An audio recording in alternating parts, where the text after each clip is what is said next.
성탄절에 우리는 성탄 축하 감사 예배를 드리면서 하나님께 영광을 돌렸습니다. 그래서 우리는 예수님께서 태어나신 것이 얼마나 소중한가 하는 것을 다시 한번 새겨봤고요. 우리 예수님께서 이 땅에 태어나셨다. 탄생의 의미보다 더 강력한 의미가 하나님이 이 땅에 내려오셨다고 하는 성육신의 의미입니다. 그러니까 우리가 예수님이 태어나셨다, 그 구세주가 태어나셨다라고 하는 그 의미보다 더 깊은 의미, 더 본질적인 의미가 하나님이 이 땅에 내려오셨다는 거지요. 그래서 성육신의 의미를 가지고 있으면서 우리는 그 성육신의 그 의미를 되새겨보며 그것이 얼마나 귀한가 하는 것을 다시 한번 확인했습니다. 또한 이제 우리 예수님께서 태어나시고 난 다음에 그 다음에 이제 어떤 일들이 있었는가를 봅니다. 13절에 보면은 그들이 떠난 후에 주의 사자가 요셉에게 현몽하여 이르되, 주의 사자가 요셉에게 꿈에 나타나서 일러줍니다. 헤롯이 아기를 찾아 죽이려 한다는 거예요. 아기를 찾아 죽이려 한다는 거예요. 그래서 일어나 아기와 그의 어머니를 데리고 애굽으로 피하여 내가 내게 이르기까지 거기 있으라. 내가 내게 이르기까지 거기 있으라. 그렇게 이제 명령을 내리고 그렇게 지시를 하고, 요셉이 그 말씀을 듣고 일어나서 밤에 아기와 그 어머니를 데리고 애굽으로 떠나갑니다. 헤롯이 죽기까지 거기 있었는데 주의 선자를 통해서 말씀하신 애굽으로부터 내 아들을 불렀다 함을 이루려 하십니다. 말씀하고 있어요. 우리 예수님께서 이 땅에 태어나셔서 이루어지는 그 모든 일들에 대한 예언이 구약에 다 있습니다. 그래서 예수님이 이 땅에 구세주로 오신다고 하는 그 예언이 333가지다 이렇게 이제 얘기를 합니다만은, 구약 성경에 많은 말씀들이 바로 예수님이 오신다는 거예요. 예수님이 오셔서 우리를 구원하신다고 하는 그런 메시지가 구약 성경 곳곳에 있습니다. 자, 그 헤롯이 죽기까지 이제 거기 있었는데 애굽으로부터 내 아들을 불렀다. 이 말씀을 이루려 하십니다. 그러니까 우리 예수님이 오셔서 하시는 그 일들에 대해서 예언했는데 그 예언은 이루어집니다. 호세아 11장 1절에 있는 말씀에 보면, 이스라엘이 어렸을 때에 내가 사랑하여 내 아들을 애굽에서 불러냈거늘 하는 말씀이 호세아 11장 1절에 있단 말이에요. 근데 이 말씀이 그대로 이루어지는 그런 과정에 있음을 봅니다.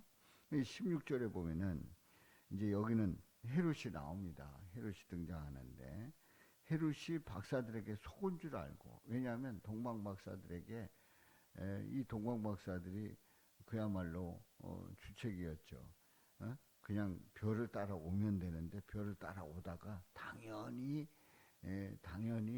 유대인의 왕은 왕궁에서 태어난다, 예루살렘 왕궁에서 태어난다 해가지고 별을 보고 따라오다가 왕궁으로 간 거예요. 왕궁으로 가서 이제 거기에서 얘기하다 보니까 그 예루살렘에서 이제 소문을 듣고 헤롯이 도대체 어디냐 하는데 이제 베들레헴이다 하는 거를 성경에서 찾아가지고 그들에게 알려줬습니다.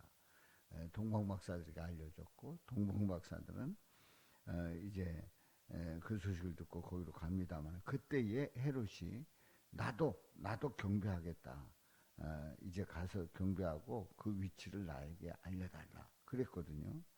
그랬는데 이 동방 박사들은 또 지시함을 받아가지고 이제 헤롯에게 가지 않고 돌아가지요. 그냥 갑니다. 그러니까 이 헤롯이 기다리다 보니까 이게 분명히 올 때가 됐는데 안 오는 거예요. 그래서 박사들은 동방 박사들에게 속은 줄 알고 심히 노하여 사람을 보냅니다.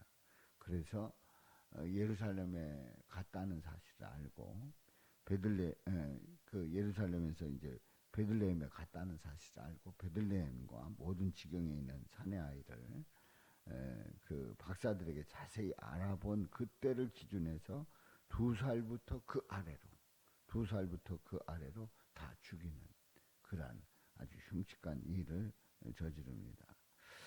자, 우리는 여기에서 뭘 깨닫습니까? 우리 예수님이 태어나신 그 예수님을 동방박사들이 와서 경배를 하고 또 천사의 그 찬양 소리를 듣고 목자들이 와서 이제 경배하고 이렇게 아기 예수님이 태어나신 그 사실에 대해서 그렇게 기뻐하고 경배하고 찬양을 올리고 영광을 돌리는데 그 아기 예수님이 태어난 것을 너무 싫어하는 너무 그것이 마음에 걸리는 그리고 그게 나에게 큰 도전으로 생각하는 사람이 바로 있었단 말이에요. 그가 헤롯입니다.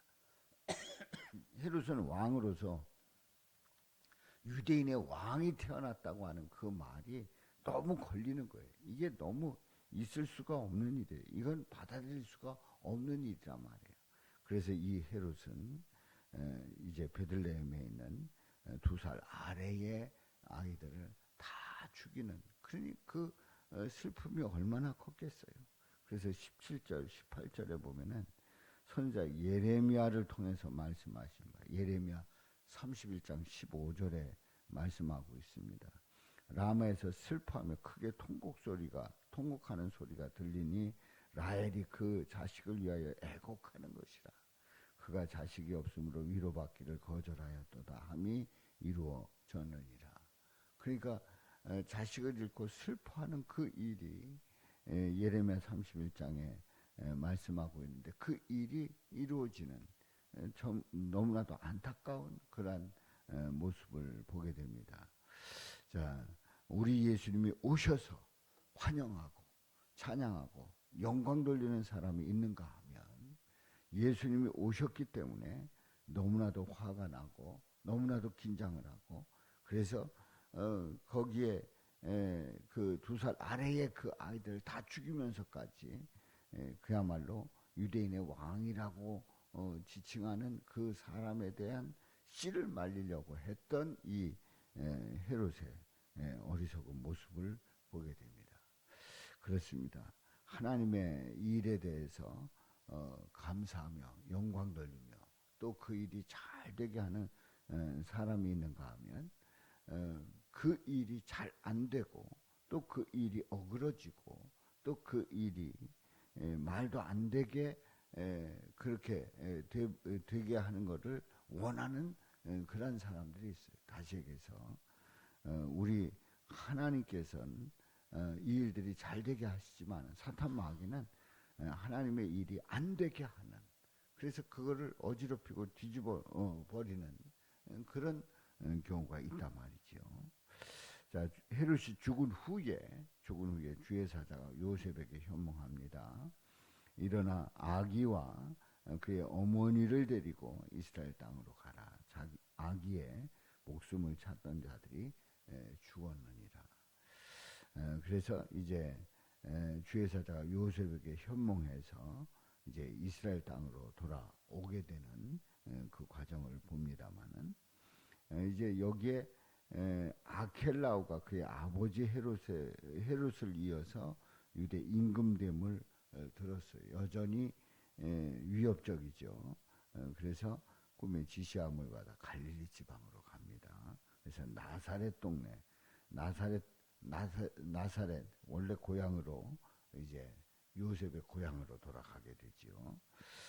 자, 나사렛 사람이라 칭하리라 하심을 이루려 함이라라. 나사렛 동네에 가서 살게 되는데 선자로 하신 그 말씀이 그대로 이루어지는 것을 봅니다. 자, 오늘 이 말씀을 보면서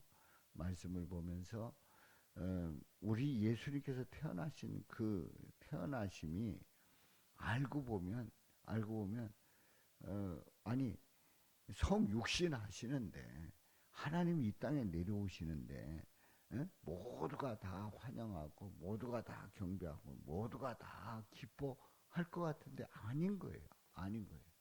사탄은 어떻게 해서든지 이 일이 하나님의 일이 이루어지지 않게 하려고 했던 그 엄청난 도전을 합니다. 물론 이 사탄은 머리가 밟혀져서 깨지는 그런 일이 벌어집니다만은 이 사탄 마귀는 하나님의 일에 대해서 도전한단 말이지요. 그러나 오늘 이 말씀 속에서 이제 예레미야 선자를 통해서 호세아 선자를 통해서 예언했던 그 말들이 그 예언했던 말씀들이 다 이루어지는 걸 봐요. 결국은 하나님의 뜻은 이루어집니다. 하나님의 역사는 반드시 성취됩니다. 우리 예수님은 오셨고 또 예수님은 애굽으로 갔다가 나사렛이라고 하는 동네에서 자라나게 됐고 그리고 성경에서 예언했던 그 예언들이 다 이루어지는 놀라운 역사를 우리는 말씀을 통해서 다시 한번 확인합니다. 오늘도 주님 앞에 나온 저와 여러분 모두가 우리 하나님의 뜻은 이루어진다 하는 것을 확신하면서 우리는 하나님의 뜻이 이루어지는 일에 동참하고 또 감사하고 영광 돌리고 그 일이 잘되게 하는 나인지 아니면 하나님의 뜻이 어그러지게 하는 나인지를 돌아보면서 우리는 하나님의 뜻이 이루어지고 또 하나님의 역사 속에 쓰임받는 저와 여러분들 되시기를 주님의 이름으로 축원합니다. 아버지 하나님 오늘 말씀을 통해서 깨닫습니다. 오늘 말씀 속에서